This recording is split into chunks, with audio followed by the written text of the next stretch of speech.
The HOKA Torrent 3 has been reimagined with a new upper and outsole, promising to make it a fast, fluid, fun trail shoe. But does the Torrent 3 live up to those expectations, and is it the shoe for you? Let's dive in and find out. Well, what's going on, everybody? My name is Steven. Welcome back to the channel. First, I do need to let you know that HOKA did send the Torrent 3 to me to review. I didn't pay for these. They're not going to see this video before you and tell me what to say or give me a thumbs up. I'm just going to post it and tell the complete, honest truth. Before we get into the details of this shoe, though, I kind of want to give you a little bit of a rundown of my history with the Torrent line.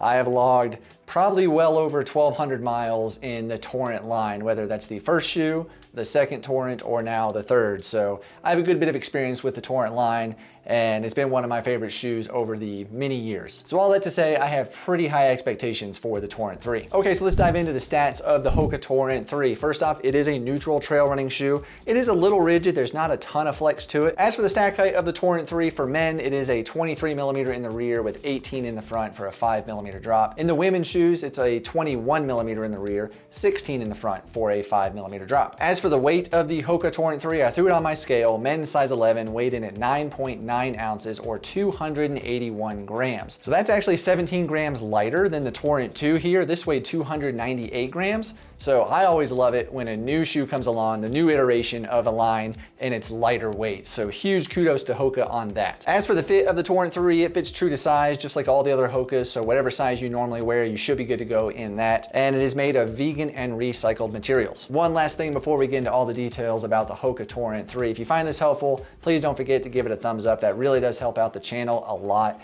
Lets YouTube know you like the video and they might recommend it to other people. Well, let's talk about the upper of the HOKA Torrent 3. It is a stripped back single layer mesh upper made from breathable high performance yarns. You can see there are some TPU overlays as well on the shoe to give it a little bit of extra support. I gotta say, the new upper feels really comfortable on the foot. When I put it on just right out of the box, no issues, fits the foot very well and feels good. It definitely feels a little more comfortable than the Torrent 2 here. And for those breathable high performance yarns, let's take a look at the tissue test. You can see when I put that hairdryer on low, the tissue came up a fair amount. But when I put it on high, that tissue almost blew off of the shoe. It just shows that it is very breathable.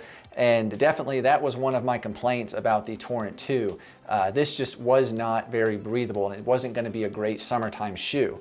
That's definitely been improved in the Torrent 3. This is definitely a much more breathable shoe, and that's going to be great in the summertime. I got to say, here in the winter right now in Colorado, it's not been too cold either. You know, I put a pair of wool socks on and it's been fine. So the fit and feel of the upper on the HOKA Torrent 3 feels a little bit wider overall from the HOKA Torrent 2. Not a lot, but just a little bit. The toe box provides ample room in length and width. I had no issues there at all. And the upper in the toe box has a little bit of flex to it, so you're going to give you just a little bit more comfort there as well. I should note though, if you do need a wide shoe, unfortunately the Torrent 3 is not available in a wide. Moving on up the shoe to the lacing system here, there's actually a bit of a difference between this and the Torrent 2. So the Torrent 2, the laces are actually a little bit thicker and stiffer. Whereas on the Torrent 3, they're definitely a thinner lace and they tie really well. I've not had them come untied once yet. They stay tied. And there's also an extra eyelet at the top if you need to do the runner's knot. However, in running so far, I have not had to do that. The lockdown has been really good and secure. I've not had heel slippage. It's just overall felt really good. When laced up and secured, they lay nicely over top of that lay flat semi-gusseted tongue. It is on both sides. It feels nice and secure. And another good improvement over the HOKA Torrent 2. So it's kind of hard to tell, but the tongue of the Torrent 3 here actually comes up a little bit higher. On the Torrent 2, it was a little bit lower.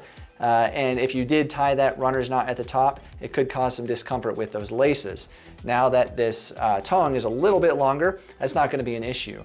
The tongue is also padded very nicely. I've not had any discomfort at all. I like to tie my shoes fairly tight and keep a nice secure fit, and it's been comfortable. No problems whatsoever from that tongue. Moving to the back of the shoe, we have the heel cup here. It is quite stout. There's really not a lot of flex to it there, but the padding inside is quite nice. It's definitely about the same as the HOKA Torrent 2 here. One thing I will note though, let's see if you can see it. If you look at those two shoes side by side, you can see the HOKA Torrent 2 is definitely more pointed at the rear. I don't know, that might just be from me wearing this for I don't know how many miles I have on these now, but wearing it for a little while. But it's nice and secure. When you tie it with the lacing system, get it nice and snug, that padding in the heel cup, it gives you a great lockdown. Well, let's talk about the midsole now of the HOKA Torrent 3. It's the same ProFly that it was in the HOKA Torrent 2. That ProFly midsole is quite nice. I like it a lot. Has a little bit of responsiveness to it and feels good for those toe off, those transitions. Couple that with the early stage meta rocker in the shoe, and that heel to toe transition is just really smooth. It feels really nice underfoot. Some people might think that the Torrent 3 or the Torrent 2 for that matter is a little firm underfoot.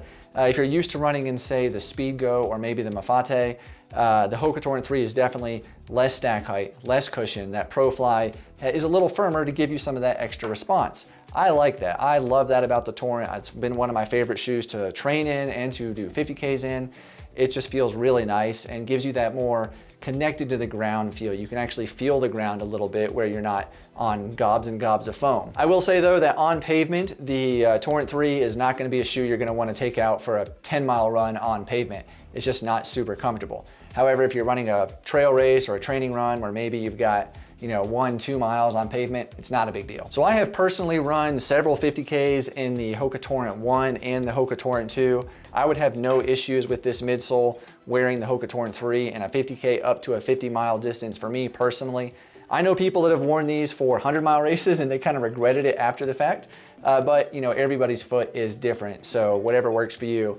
But with this midsole, honestly, over the years of the many pairs of HOKA Torrents I have had, it seems like those midsoles generally go flat for me, somewhere around 375 to 380-ish miles. So let's talk about the outsole of the HOKA Torrent 3. As you can see, it's the same as the HOKA Torrent 2 as far as the design. Hold them up side by side, you can see there is no change to the lug pattern at all. It is the exact same. However, the compound itself has changed. HOKA calls it a stickier compound. They don't expound on what that is, let us know what kind of rubber it is. It's not a Vibram or Vibram, however you want to say it. However, over those multiple pairs of Torrents that I have worn, traction has never been an issue. So far in the Torrent 3, I've not had issues with this new compound either. Granted, I've really only run on snow, ice, dry, dusty trails, rock. I haven't really gone on any like pressure treated wood, but in my experience so far, traction has been great. These have always been a fairly aggressive lug, and these are 4mm lugs, just by the way, and they work great. And if you need a really aggressive shoe, you might want to go to something maybe more like the Mafate Speed 4. However, technical terrain, this is fantastic, a little more agile. I've not had any issues with the Torrent 3. However, if you do need to get even more traction, maybe you're going to be on snow and ice like I have been lately, the Katula Micro Spikes or the Exo Spikes fit just fine. As for durability of that outsole, it is a new compound, so we don't really know. However, with the previous versions, the Torrent 2 and the Torrent 1, I never had the outsole wear out on me. It was always the midsole that went flat first. So I kind of expect that to probably be the same with the Torrent 3. As for the price of the HOKA Torrent 3, it retails for $130 US. That's a fantastic price. I am so glad to see that HOKA did not jack up the price of the Torrent 3. They kept it affordable. It is a fantastic price for this shoe. The bottom line of the HOKA Torrent 3 is this is a very capable trail shoe, capable of tackling technical trails, dry, fast trails, anything really. If you like a shoe with less stack height, more connected to the ground feel, less cushion, you are gonna love the HOKA Torrent 3. I gotta say too, there are some good updates on the Torrent 3 versus the Torrent 2. That upper is definitely more breathable and is a little more comfortable. It doesn't feel as snug on the foot, but it still feels secure. That outsole as well, it remains to be seen, but so far I've not had any issues with grip. However though, if you are someone that likes that high stack height, really cushioned plush feel of like the HOKA Speedgoat, you might not like the Torrent 3. Personally, I can see myself logging hundreds of miles on the HOKA Torrent 3 over the coming months as I train for my busy race season I have coming up. I'm racing the Leadville Trail Marathon, the Silver Rush 50-mile race, and then the Leadville 100-mile Ultra, and then in the fall I've got the No Business 100. So I will definitely be logging quite a few more miles in these as I really like the ride and the grip. It's just a great shoe. Anyway, please let everybody know down below in the comments what your thoughts are on the HOKA Torrent 3. If you've tried them, what that outsole is like. Is that new compound stickier? Have you had any issues with it? What do you think of the upper? Is it better? I'm sure everybody would love to see those comments down below. It would help everyone out. And also, if you found this helpful, please don't forget to give the video a thumbs up. That really does help out a lot. And if you're new, maybe click subscribe and you'll see more videos like this in the future. Well, if you are looking for a more cushioned trail shoe, check out the HOKA Mafate Speed 4 on your screen over here. Fantastic shoe, full review. On this side, I'll put a playlist of some other HOKA shoes as well to check out, like the Speedgo 5, plenty of other shoes in there. But thank you for watching. I appreciate you all so much. Thank you to HOKA for sending the Torrent 3. I'll see you on the next one.